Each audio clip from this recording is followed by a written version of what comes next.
Kingo mshambuliaji wa timu ya Singida Black Stars na timu ya taifa ya Togo maarufu Chakei yuko kwenye hatua za mwisho za kujiunga na klabu ya Yanga Sports Club.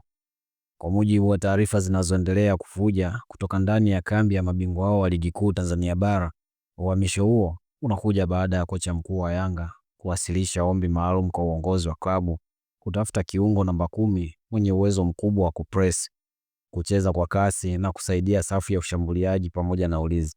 Maarufu Chakei ameonekana kuwa chaguo sahihi kutokana na uwezo wake mkubwa wa kuchezesha timu, kupiga pasi za mwisho pamoja na kufanya kazi kubwa ya kuwasumbua mabeki wa timu pinzani.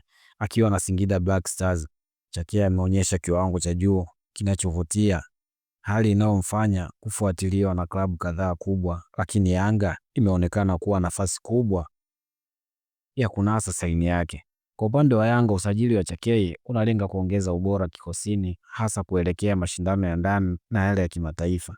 Endapo dili hili litakamilika, mashabiki wa Yanga wanatarajiwa kushuhudia ushindani mkubwa katika nafasi ya kiungo mshambuliaji na kuongezeka kwa ubunifu ndani ya uwanja. Usisahau kulike, kushare na kusubscribe kwa habari zaidi za michezo.